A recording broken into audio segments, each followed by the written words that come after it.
কসবা কাণ্ডের আবহে সেচ মন্ত্রী মানস ভুঁইয়ার একটি মন্তব্যে একেবারে তোলপাড় পড়ে গেছে। মানস ভুঁইয়া কলকাতা মেডিকেল কলেজের একটি অনুষ্ঠানে তিনি মন্তব্য করেছেন যে ছোট্ট একটা ঘটনা ঘটলেই গেল রব, কি সর্বনাশ। কসবা কাণ্ডের আবহে সেচ মন্ত্রীর এই মন্তব্যে একেবারে তোলপাড়।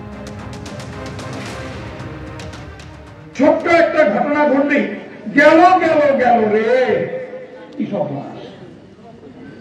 তখন তো টিভি ছিল না, আইফোন ছিল না, টাক করে ছবি তুলে গোপীবল্লভপুর থেকে কলকাতায় পাঠানো যেত না। আর এই মন্তব্য বিতর্কে মানস ভুঁইয়া তিনি কসবা কাণ্ডের যোগ এড়ালেন। মানস ভুঁইয়া তিনি বলছেন যে কসবা কাণ্ডের সঙ্গে এর কোনো যোগ নেই। তিনি ঠিক কি বলেছেন? মুখ্যমন্ত্রী কখনো এই ধরনের ঘটনা বরদাস্ত করে না। কসবায় যা হয়েছে আমরা সবাই তার নিন্দা করেছি। আমার মন্তব্যের সঙ্গে কসবা কাণ্ডের সম্পর্ক নেই। এই ধরনের ঘটনা সামাজিক ক্ষেত্রেও হতে পারে। মন্তব্য বিতর্কে এমনটাই দাবি শেষ মন্ত্রী মানস ভুঁইয়ার। কসবার ঘটনা আমরা সবাই, আমাদের দল স্ট্রংলি কন্ডেম করছে। আমি ডাক্তার মানস ভুঁইয়া স্ট্রংলি কন্ডেম করছি। অ্যারেস্ট করেছে পুলিশ, সরকার দৃঢ় পদক্ষেপ গ্রহণ করেছে যারা এই খারাপ কাজ করেছে। আমাদের সরকার, আমাদের মুখ্যমন্ত্রী কখনোই এই ধরনের ঘটনাকে বরদাস্ত করেন না। এ তো বলেইছি, যে কোনো সময় যে কোনো জায়গায়, বাড়িতেও হতে পারে, সামাজিক ক্ষেত্রে হতে পারে, কিন্তু কসবার ঘটনা কোনখানে বললাম? Is it related to my statement with Kasba? এটা সম্পূর্ণ একটা বিভ্রান্তিকর, ইচ্ছাকৃত অপদস্থ করা, অপমান করার জন্য এই কথাটা জুড়ে দেওয়া হলো। কসবার ক উচ্চারণ করি, আমি কসবা নিয়ে কন্ডেম করছি স্ট্রংলি স্ট্রংলি স্ট্রংলি। আমরা এই বিষয় নিয়ে কথা বলবো। রাজ্যসভার বিজেপি সাংসদ শ্রমিক ভট্টাচার্য এই মুহূর্তে আমাদের সঙ্গে টেলিফোনে রয়েছেন।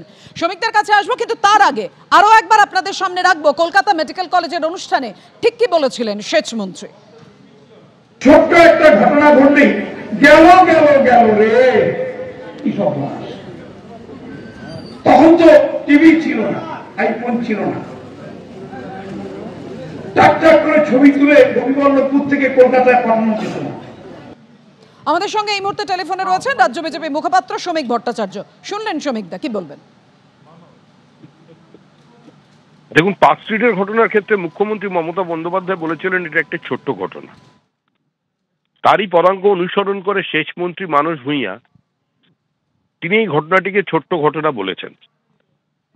এখন বিষয় হলো, তৃণমূল কংগ্রেস যেভাবে সমাজকে দেখছে, তৃণমূল কংগ্রেস যেভাবে কলেজ বিশ্ববিদ্যালয়ের বিভিন্ন ক্যাম্পাসে একদলীয় একচেটিয়া একাধিপত্য প্রতিষ্ঠা করেছে, তৃণমূল কংগ্রেস যেভাবে সম্পূর্ণ রাজনীতির একটা প্রাতিষ্ঠানিক লুট মানুষকে দেখিয়েছে, এবং যেভাবে তারা ক্রিমিনালাইজেশন অফ পলিটিক্সকে পশ্চিমবঙ্গে সম্পূর্ণ করে ফেলেছে, তো তার পরিণতি হিসেবে এটাই।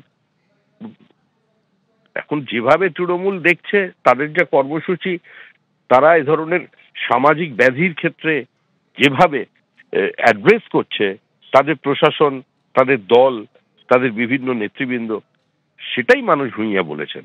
মানস ভুঁইয়া যেটা বলেছেন সেটা তৃণমূলেরই বক্তব্য। এটার থেকে তার কোনো বিচ্যুতি হয়নি, দেখে সবাই আনন্দ পাবে। ধন্যবাদ।